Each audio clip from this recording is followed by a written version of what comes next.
Commission और PTI की मुतफरिक दरखास्तों पर वजाहत जारी कर दी है। मखसूस नशिस्तों के फैसले पर अमल दरामद से मुतालिक ये अहम पेशरफ सामने आई है। सुप्रीम कोर्ट ने मखसूस नशिस्तों के फैसले के हवाले से एक और वजाहत जारी कर दी है। इसी पर मजीद मालूमात हासिल करेंगे। ब्यूरो चीफ इस्लामाबाद अदील वड़ाइश ने हमें ज्वाइन किया। अदील, पहली तो बात यह कि एक और वजाहत जारी करने की जरूरत क्यों महसूस हुई? सेकेंडली ये भी प्लीज बताइएगा कि जो तरमीमी एक्ट था, इलेक्शन तरमीमी एक्ट, जिसको जवाज बना के इस फैसले पर अमल दरामद रोकने के हवाले से एक डिस्कशन चल रही थी, अब वो इबहम दूर हो गया इसके बाद? देखें, इस सारी सूरत हाल में ये टाइमिंग बड़ी अहम है, जिसमें सुप्रीम कोर्ट ऑफ पाकिस्तान के 8 जज साहिबान की जानिब से ये वजाहत एक ऐसे वक्त में जारी की गई है जब इलेक्शन कमीशन ऑफ पाकिस्तान अब से कुछ देर पहले बैठा सर जोड़कर, और उसका मकसद बुनियादी तौर पे क्या था कि इलेक्शन कमीशन ऑफ पाकिस्तान मखसूस नशिस्तें तकसीम करने से मुतल्लिक जो स्पीकर कौमी असम्बली है उनकी एडवाइस पे अमल करने का सोच रहा था। लेकिन अब इलेक्शन कमीशन जो है उसके लिए एक ऐसी सिचुएशन बन गई है कि इलेक्शन कमीशन ऑफ पाकिस्तान जो है वो अब इस पे अमल दरामद नहीं कर सकता, और इलेक्शन कमीशन जो इजलास बेनतीजा ख़त्म हुआ और उसके बाद सुप्रीम कोर्ट ऑफ पाकिस्तान ने इकरार दिया है कि जो मखसूस नशिस्तें हैं वो तहरीक इंसाफ में ही तकसीम की जा सकेंगी। तो जो स्पीकर का ख़त है, स्पीकर का ख़त अब इर्रेलेवेंट हो गया, और सुप्रीम कोर्ट ने ये वजाहत जारी करके बुनियादी तौर पे ये कहा तो इलेक्शन कमीशन को, लेकिन इलेक्शन कमीशन ऑफ पाकिस्तान जो है अब इस पे फैसला नहीं कर सकेगा, और उसका जो इजलास है वो बगैर किसी नतीजे के ख़त्म हो गया। जी सही। तो अदील, जो अब तरमीमी एक्ट वाला मामला था इसको जवाब बनाकर कहा जा रहा था कि शायद अमल दरामद नामुमकिन हो सके। अभी भी इस तरह की तजावीज़ जो है इजलास के हवाले से ज़राए ये रिपोर्ट कर रहे हैं कि तजवीज़ अभी भी ये दी जा रही है कि इस एक्ट को जवाब बना करके इस फैसले की जो पाबंदी है वो लाजिम नहीं, बाइंडिंग नहीं है। तो आप समझते हैं कि अभी भी डिस्कशन इसी पॉइंट के गिर्द घूम सकती है, या बस अब इसके बाद इतनी क्लैरिटी है कि अब इस पर डिस्कशन नहीं होनी चाहिए? देखें, हुकूमत के पास नंबर्स का तो शॉर्टफॉल है कौमी असम्बली में और सेनेट में भी, लेकिन कौमी असम्बली में हुकूमत की जो नज़रें थी वो मखसूस नशिस्तों पर थीं, और यही वजह है कि हुकूमत आज इलेक्शन कमीशन के इजलास पे नज़रें जमाई बैठी थी। लेकिन अब सुप्रीम कोर्ट ऑफ पाकिस्तान की वजाहत आने के बाद हमारी बहुत से कानूनी माहिरीन से बात हुई तो उन्होंने कहा कि चूँकि एक नई सिचुएशन डेवलप हुई है, एक नई सिचुएशन पैदा हुई है, वो सिचुएशन इस तरह से पैदा हुई कि जब मखसूस नशिस्तों से मुतल्लिक फ़ैसला आ गया तो मखसूस नशिस्तों से जो मुतल्लिक फ़ैसला आने के बाद स्पीकर ने ख़त लिखकर एक नई बहस को जन्म दे दिया था, जो तफसीली फैसला आया था। तो उस नई बहस को बुनियादी तौर पे एड्रेस किया है सुप्रीम कोर्ट ऑफ पाकिस्तान ने, और सुप्रीम कोर्ट ने ये वजाहत भी दी है कि वो बुनियादी तौर पे ये वाजे क्यों करना चाह रहे हैं। इसमें पाकिस्तान तहरीक इंसाफ ने ये कहा था, उसमें दोबारा इलेक्शन कमीशन ने ये कहा था।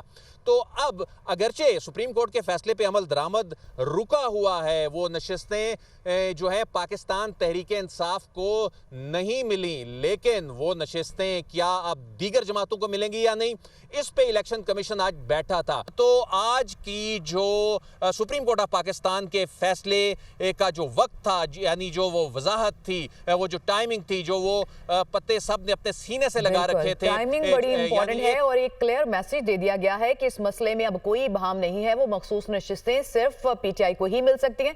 अच्छा अदील, इस सारी सिचुएशन में एक और भी बड़ी इंपॉर्टेंट डेवलपमेंट हुई है कि आईनी जो तरमीम का मुसवदा था वो पार्लिमानी खुसूसी कमेटी थी, उससे मुतफिका तौर पर मंजूर हो गया है। तो इसके ऊपर भी मैं ये चाहूंगी कि आप कमेंट करें, और दूसरा ये कि अब गवर्नमेंट क्या सोच रही है। एक तरफ तो ये सिचुएशन है कि नंबर गेम का मसला है, और अब वो काबीना को भी भेज दिया गया है, तो आपके पास क्या इंफॉर्मेशन और कंसेंसस किस चीज के ऊपर हुआ है? वो जो खास तौर पे मसला था अदालत का, जुडिशल पैकेज का, या फिर आईनी बेंच का, उसके ऊपर क्या मामला सामने आया है?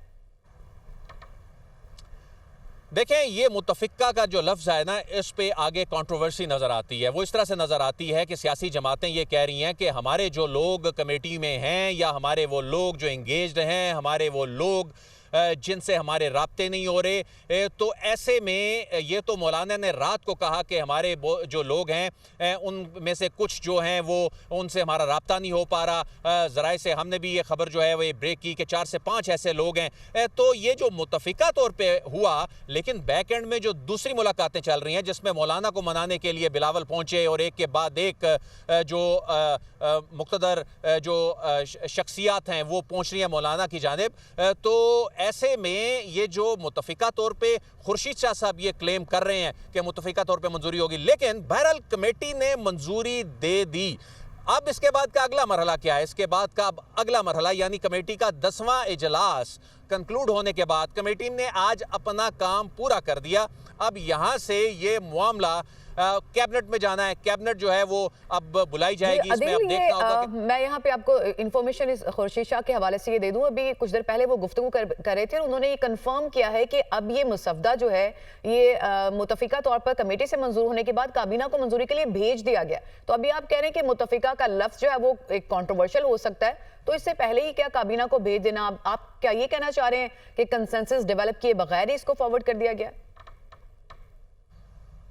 देखें, इसमें मौलाना का इसमें शिकवा क्या है, इसमें पीटीआई का शिकवा क्या? देखें, पाकिस्तान तहरीक इंसाफ इस कमेटी का हिस्सा है।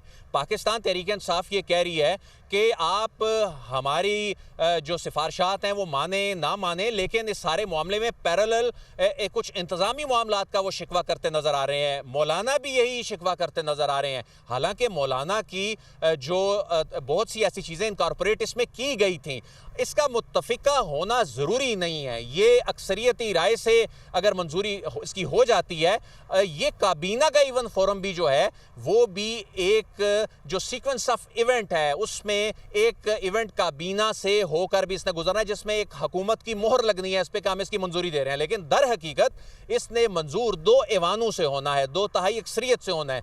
जो मानी रखता है वो 2/3 अक्सरियत जो है 224 का नंबर कौमी असम्बली में चाहिए, 64 का नंबर जो है वो सेनेट ऑफ पाकिस्तान में चाहिए। तो असल मामला तो ये है कि क्या नंबर गेम पूरी है, क्या इस वक्त नंबर गेम है? अगर है तो फिर मसला क्या है? तो मसला ये है कि कंसेंसस डेवलप करने का मामला अगर इतना आसान था तो गुज़िश्ता निस्फ शब मौलाना को प्रेस कॉन्फ्रेंस क्यों करना पड़ी? उनको ये क्यों करना पड़ा? उन्होंने अपने रिजर्वेशंस क्यों शो की? रात 2 बजे क्यों बिलावल को जाना पड़ा? बिलावल को अब दोबारा क्यों जाना तो पड़ा? आपको ये मामला अभी भी इतना सादा नजर नहीं आ रहा। अदिल, ठीक है, जो भी अभी सिचुएशन होगी, क्योंकि कैबिनेट से अगर ये मंजूर होके ऑब्वियसली ऐवानों में ही आएगा तो वहां पर भी पता चलेगा कि इस पे अचीव कर पाती है अपना पर्पस गवर्नमेंट और इत्तेहादी या नहीं। लेकिन आपसे मेरा ये सवाल भी है कि कल तक हम बात सुन रहे थे कि 2 कदम पीछे हट गई है जो नून लीग है, इत्तेहादी जमातें हैं, और जो आईनी बेंच है उसकी अब बात हो रही है। जुडिशल जो पैकेज था या पैरेलल कोर्ट थी उसका पॉइंट इसमें से निकल गया। आपको कोई इंफॉर्मेशन है इसके ऊपर कि अब क्या तय पाया? देखें, आईनी डिवीजन बनने जा रहा है। उसके जो अभी जिसकी मंजूरी हुई, इसमें उसके जजेस का जो तयन है वो जुडिशल कमीशन ने करना है। चीफ जस्टिस ऑफ पाकिस्तान जो हैं वो पैनल से इंतखाब होना है। एक चीज़ बड़ी वाज़ेह हो गई, आईनी अदालत नहीं बन रही। जो होना है सुप्रीम कोर्ट में होना है, जो होना है सुप्रीम कोर्ट का बेंच बनना है, इन्हीं जजेस में से होना है।